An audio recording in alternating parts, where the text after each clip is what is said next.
Now, Daniel, I mean, we saw the clip there of the royal crest falling wonky on the podium. Is that the most substantive thing that's happened in these discussions? Yeah, it was rather symbolic, really, wasn't it, as the PM was telling us what a great deal it was. I mean, never mind what people like me were after, more economic freedom, more sovereignty.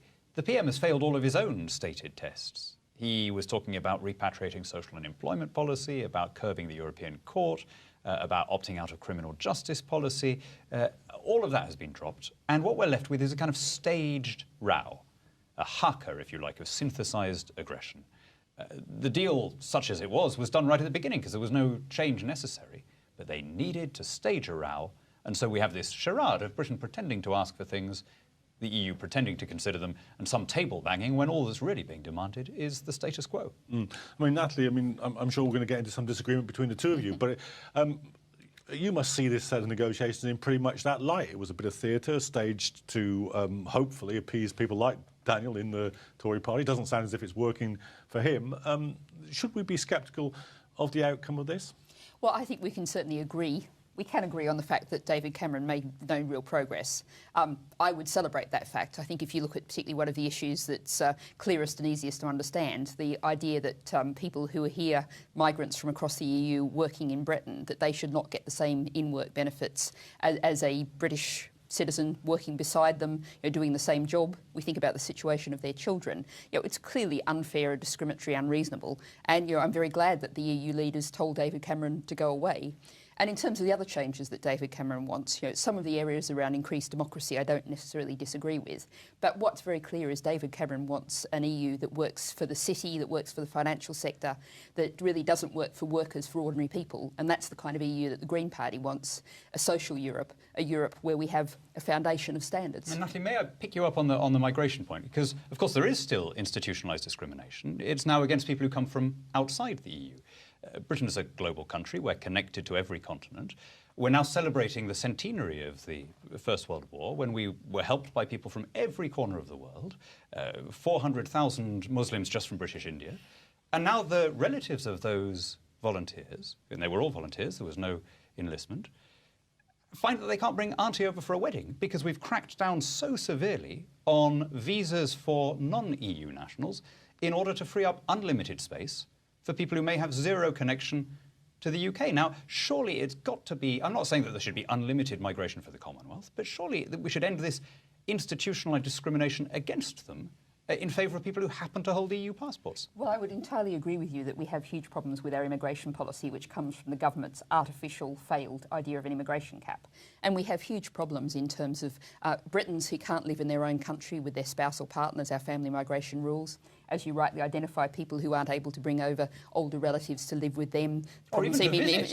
Even in terms of visiting, as I was about to say before I was interrupted, even allowing them to come and visit. But the reason why we have the rules in the EU is because free movement of the EU applies to UK citizens as well. We have a situation where it's a huge benefit to people in Britain. They have the opportunity perhaps to get an Erasmus scholarship and go and study in Rome for a year, go and be an au pair in Paris and brush up on your French, or indeed the enrichment that comes from all those EU citizens coming here. So that's, I would agree with you that we shouldn't be having the kind of really tight, unreasonable immigration rules we have for people from all the rest of the world now. But in the EU we have an equal partnership. Yeah. And I celebrate the free movement of people in the EU. Just let me get back to some of the politics of this, because perhaps it shouldn't be this case. Perhaps it's a paradox that it's this case. But the worse Cameron does, the better the case of Natalie and people who support her kind of position, which is a kind of social Europe position, is going to be in the referendum. If Cameron had come back with a really nasty series of revisions, it would have actually made it more difficult for Natalie's wing of the It's interesting. I mean, I find Natalie's position a slightly odd one. Here is, by any definition, an undemocratic and elitist project, a corporatist racket, one where the power of big lobby groups is elevated over that of private citizens, where we are obliged to pay more to wealthy French farmers than to poor African farmers, where we see Eurocrats touring Europe in private jets and telling classroom assistants in Greece and Italy that they could do with a bit more austerity. How did people from the democratic left end up on the same side as this racket. I mean, I just find it utterly bewildering that you don't think we can do better. Well, I'd agree with lots of your description about problems in our society in terms of the influence of big business, in terms of failures of our democratic structures. And those descriptions apply perfectly well as much to Westminster, our failed first-past-the-post electoral system, the influence of big oil and gas companies as we're seeing with the government's fracking policy. So that doesn't mean that we want to get rid of Westminster Parliament or we want to get rid of democracy. We want to reform them. So we want to reform Westminster and we want to reform Brussels. And the fact is we need to work together. We have shared problems across Europe. We need to work together on those problems and we'll flourish best when we work together. Let me just the idea of having a European fortress that's... Any minute now you'll be in the NUJ, but until you are, I'll just do the questioning. How is it that the reform is going to take place now? Because, I mean, I think this is the elephant in the room, isn't it? That people understand that you would like it to be better than it is, but they say, look at it, it's a huge monolithic bureaucracy, its democratic element is minuscule to the point of invisibility, it's actually moving in a neoliberal direction, not in a social Europe direction anyway. It's good idea, but it ain't going to happen. But that neoliberal direction, of course, comes from the nature of our politics, which has dominated for the past couple of decades across much of Europe and indeed through Britain, through successive governments. So what we need to do is change the politics, elect different people to be members of the European Parliament, strengthen the power of the Parliament, just as we need to change the electoral system in Westminster, get a fair electoral system, take away the influence of neoliberal, say we're not going to allow the lobbyists to dominate in terms of our political policies. We need to do that in Westminster, we need to do it in Europe. That's a whole political change which has to come. And if you look at since we're at the end of the year, look back over the year, we saw the election of Jeremy Corbyn as Labour leader. We saw the Green Party get 1.1 million votes in the general election. We saw the SNP position to the left sweep aside a right-wing Labour in Scotland. Politics has changed a lot in 2015, and we're going to see even more massive changes in 2016, I believe. And those changes, if we change the politics, will impact in Westminster and in Brussels. Daniel, is it your calculation? Because I know it's approaching pantomime season and so forth, but and people will be entertained by seeing you try to get to the left of Natalie Bennett. Jacob Rees-Mogg tried the same thing on the European argument last night on Question Time. Is this a strategy in the sense that you can't rely on a large enough kind of natural right-wing element in the Tory party, and you're going to need, if a no vote is to succeed, a very much larger and much more radical opinion in the country? I don't think this is about being left or right. The objection that I'm making is not a conservative or a socialist or a green or a liberal objection. It's a democratic objection. The reason why these problems of corporatism and cronyism are worse in Brussels than in the national capitals. It's not because Brussels attracts worse people. Obviously there are some bad people there, there's some bad people everywhere. But the reason it's worse in Brussels is because the distance between government and governed is much greater. The institutions are much more remote, and therefore they're much more prone to the kind of secret lobbying than a democratic national parliament is. You get many more decisions made by people who are invulnerable to the ballot box. Supreme power is wielded in Brussels by 28 commissioners who combine legislative and executive power and are not answerable to anyone. This is a lobbyist's paradise. And I don't think that pointing out that you have a sort of cartel of these big banks and mega corporations running things in their interests rather than that of the ordinary citizen, I don't think that's a left or a right-wing argument. That's a basic argument about democratic accountability. Well, if we think about democracy across Europe, we think about the fact that there were 250,000 people on the streets of Berlin campaigning against the proposed EU-US free trade deal known as TTIP. They're people who are our allies. We have people across Europe who are campaigning to maintain our standards in terms of environmental standards, food health standards, workers' rights standards. When we work together, we can be far more powerful than we can alone in Britain. And by contrast, if you look at what our British government has been doing versus what's been happening in the EU, David Cameron actually used British taxpayers' money to try to stop a cap on bankers' bonuses. Europe was imposing the cap. David Cameron tried his utmost with our money to stop it. Well, I'm glad you raised the question of TTIP before I did, but it isn't part of the problem with your position that TTIP is going to get absolutely enshrined in the current EU. I mean, all they've done really is they've taken carbon paper and copied it over into what the EU is going to do. Lots of people campaigning against TTIP think that no would be a sensible position to take given that situation? Well, I think that any sort of argument that a vote against TTIP requires a vote to leave the EU simply doesn't stack up, because under recent governments, Labour or Tory, under the government we're likely to have for the next couple of years, Tory government, they would be signing an equivalent between the UK and the US in a flash. We would already be in a TTIP equivalent if we weren't in the EU. So what we have is a chance to build that alliance right across Europe. We saw 3 million people across Europe, a sign of the growing democracy across Europe. 3 million people signed a petition against TTIP. So we've got, that real force. It's a case of people coming together, working together for the common good. And that happens, democracy at a grassroots level can be very powerful. Daniel, what do you make of the divisions now within UKIP? Because I guess if we were looking from, say, 6 months before the general election and looking forward to the referendum, then we would have said that Farage and UKIP were going to play a central role in the No campaign. They seem to have gone into eclipse, if not into internal meltdown.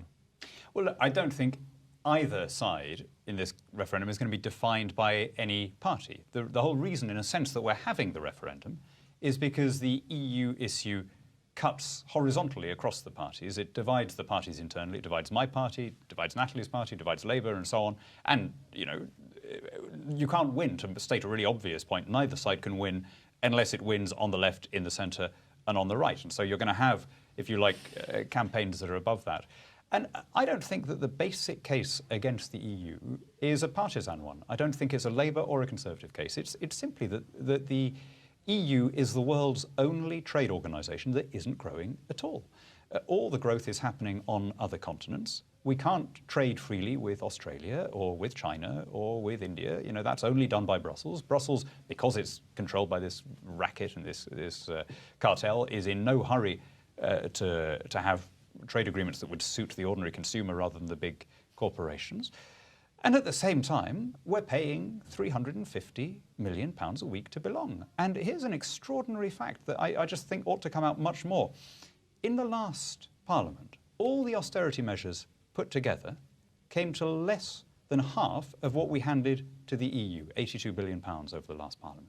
So all of the protests that people were making against all the austerity measures across the whole of government spending, right, that was wiped out more than twice over. Now, again, I don't think that's a left-wing or a right-wing argument. I just think there must be better ways of spending our money. You could build a brand new, fully equipped NHS hospital every week, or you could give the whole country a 2/3 rebate on their council tax, or you could find some combination of the two, instead of funding the lifestyles of these bureaucrats. We're deep in fiction here, because, of course, what that discounts is what we get back from Europe. And I'd invite you to go and visit Newport in Wales or somewhere and see, particularly in poorer parts of Britain, how much we've got back in terms of funding for project funding, for all of those things, for all of those things that we get back, that we benefit from. Indeed, the students who are on Erasmus scholarships, all of the things, the net is where you have to count. Okay. But I do actually want to pick you up on a particular point, which is about in terms of the Green Party. Now, policy in the Green Party is made by the members. We're an intensely democratic party.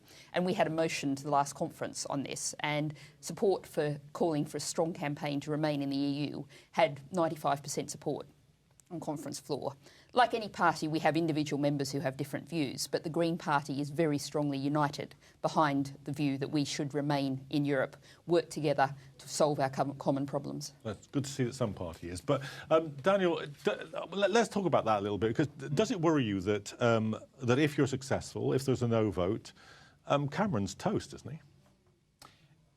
I mean, the issue of the aspect of politics that has interested me least in the 16 years that I've been doing this is about, well, is this good for this individual, and does it help the... this is so much bigger than who happens to be Prime Minister or who happens to be a party leader. This is about whether we are a self-governing country, living under our own laws, able to hire and fire the people who pass those laws, or whether we are part of a big bureaucratic entity run by people that nobody has elected, where supreme power is wielded by people who are invulnerable to the ballot box. This is an issue that's finally being put after more than 40 years. And frankly, in terms of who gets to be leader of the Tory party next, or does the current guy get it, all of that is secondary to the basic democratic case for voting. So, Natalie, let me ask you the same question, though, because are you as indifferent? Are you on the same high moral plane as Daniel, and that you couldn't care less whether Cameron continues to put austerity through in this country? Well, what I really care about is that we get rid of this Tory government. So wouldn't that put you in the no camp then? We cannot last until 2020, and they only have a majority of 12, a thin majority that we've already seen dissolving a number of things. They had to wait until they were sure that a significant number of Labour MPs would vote for bombing Syria before David Cameron called the vote.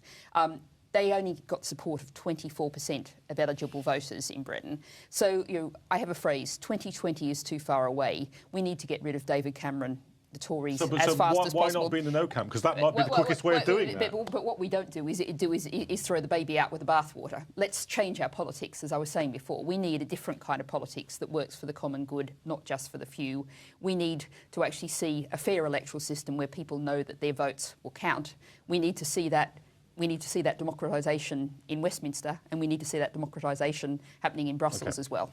Daniel, this is the question which everybody in the No campaign has to answer, so let me not let you off the hook here.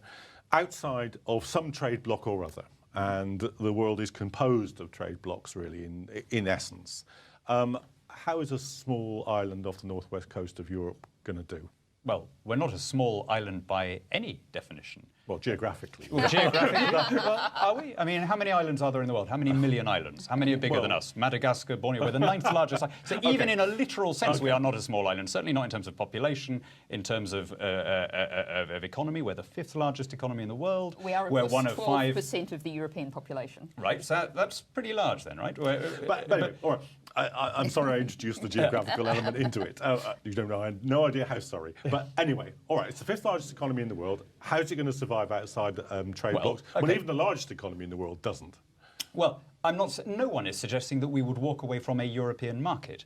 There is a common tariff-free area right across the European continent.